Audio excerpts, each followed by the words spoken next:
ओम श्री गणेशाय नमः। हर हर महादेव। भगवान शिव का नारद जी के द्वारा सब देवताओं को निमंत्रण दिलाना, सबका आगमन तथा शिव का मंगलाचार एवं ग्रह पूजन आदि करके कैलाश से बाहर निकलना। नारद जी बोले, विष्णु शिष्य महाप्रयाग तात विधात, आपको नमस्कार है। कृपा निधि आपके मुंह से यह अद्भुत कथा मुझे सुनने को मिली है। अब मैं भगवान चंद्रमौलिक के परम मंगलमय तथा समस्त पाप राशि के विनाशक वैवाहिक चरित्र को सुनना चाहता हूँ। मंगल पत्रिका पाकर महादेव जी ने क्या किया, परमात्मा शंकर की वह दिव्य कथा सुनाइए। ब्रह्मा जी ने कहा, बेटा तुम बड़े बुद्धिमान हो, भगवान शंकर के उत्तम यश को सुनो। मंगल पत्रिका पाकर भगवान शंकर ने जो कुछ किया वह बताता हूँ। भगवान शिव उस मंगल पत्रिका को प्रसन्नता पूर्वक हाथ में लेकर हृदय में बड़े हर्ष का अनुभव करते हुए हंसने लगे। फिर उन भगवान ने उसे लाने वालों का सम्मान किया। तत्पश्चात उसे बांच कर विधि पूर्वक स्वीकार किया। इसके बाद हिमाचल के यहाँ से आए हुए लोगों को बड़े आदर सम्मान के साथ विदा किया। तदनंतर उन मुनियों से कहा, आप लोगों ने मेरे शुभ कार्य का भली भांति संपादन किया। अब मैंने विवाह स्वीकार कर लिया है, अतः आप लोगों को मेरे विवाह में आना चाहिए। भगवान शंकर का यह वचन सुनकर वे ऋषि बड़े प्रसन्न हुए और उन्हें प्रणाम एवं उनकी परिक्रमा करके अपने परम सौभाग्य की सराहना करते हुए अपने धाम को चले गए। मुने तदनंतर महालीला करने वाले देवेश्वर भगवान शंभु ने लोकाचार का सहारा ले तत्काल ही तुम्हारा स्मरण किया। तुम अपने सौभाग्य की प्रशंसा करते हुए बड़ी प्रसन्नता के साथ वहां आए और मस्तक झुका प्रणाम कर हाथ जोड़ विनती भाव से खड़े हो गए। तब भगवान शिव ने कहा, नारद, तुम्हारे उपदेश से देवी पार्वती ने बड़ी भारी तपस्या की और उससे संतुष्ट होकर मैंने उन्हें यह वर दिया कि मैं पति रूप से तुम्हारा परिग्रहण करूंगा। पार्वती की भक्ति देखकर मैं उनके वश में हो गया हूँ, इसीलिए उनके साथ विवाह करूंगा।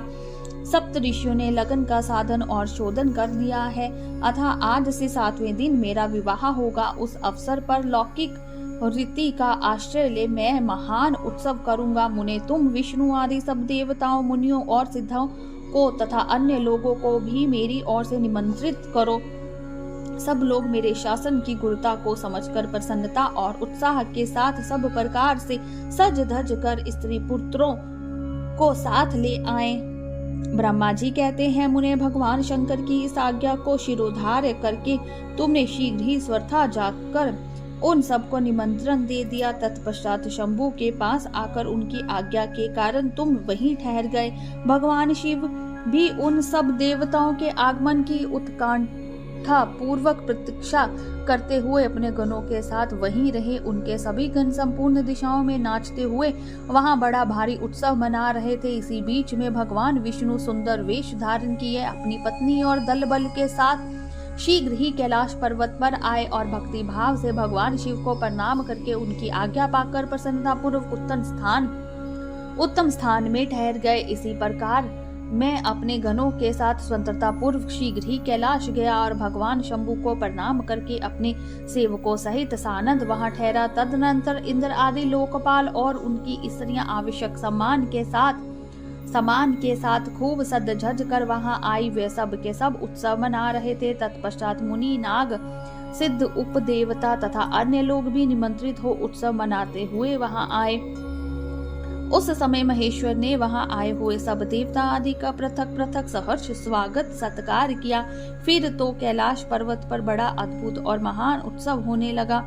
देवगणाओं ने उस अवसर पर यथायोग नृत्य आदि किया। विष्णु आदि जो देवता भगवान शंभु की वैवाहिक यात्रा संपन्न कराने के लिए इस समय वहां आए थे, वे सब यथास्थान ठहर गए। भगवान शिव की आज्ञा पाकर सब लोग उनके प्रत्येक कार्यों को अपना ही कार्य समझकर नियंत्रित रूप से करने लगे और इसे शिव की सेवा मानने लगे। उस समय सातों मातृकाएं वहां बड़ी प्रसन्नता के साथ शिव को यथायोग आभूषण पहनाने लगे। मुनि श्रेष्ठ, परमेश्वर भगवान शिव का जो स्वाभाविक वेश था वही उनकी इच्छा से उनके लिए आभूषण भी सामग्री बन गया। उस समय चंद्रमा स्वयं उनके मुकुट के स्थान पर विराजे। उनका जो सुंदर ललाटवर्ती तीसरा नेत्र था वही शुभ तिलक बन गया। मुने कानों के आभूषणों के रूप में जो 2 सर्प बताए गए हैं वे नाना प्रकार के रत्नों से युक्त 2 कुंडल बन गए। ननाए अंगों में स्थित सर्प उन अंगों के अति रमणीय नाना रत्नमय आभूषण हो गए। उनके शरीर में जो भस्म लगा हुआ था वही चंदन आदि का अंग राग बन गया और उनके जो गज चर्म आदि प्रधान थे वे सुंदर दिव्य दुकुल बन गए। इस प्रकार उनका रूप इतना सुंदर हो गया कि उसका वर्णन करना कठिन है। वे साक्षात ईश्वर तो थे ही, उन्होंने पूरा ऐश्वर्य प्राप्त कर लिया।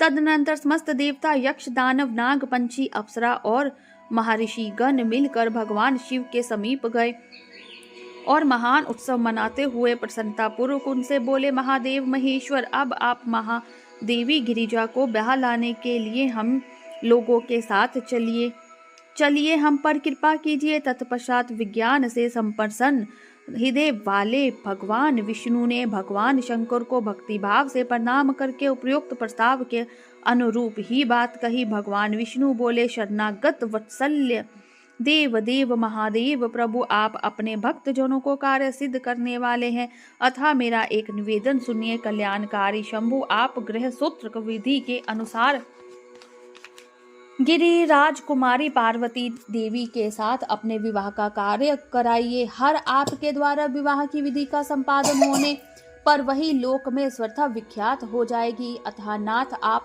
कुल धर्म के अनुसार प्रेम पूर्वक मंडप संस्थापन और नांदी मुख श्राद्ध कराइए तथा लोक में अपने यश का विस्तार कीजिए। ब्रह्मा जी कहते हैं, नारद भगवान विष्णु के ऐसा कहने पर लोकाचार परायण परमेश्वर शंभु ने विधि पूर्वक सब कार्य किया। उन्होंने सारा अभ्युदयिक कार्य कराने के लिए मुझको ही अधिकार दे दिया था।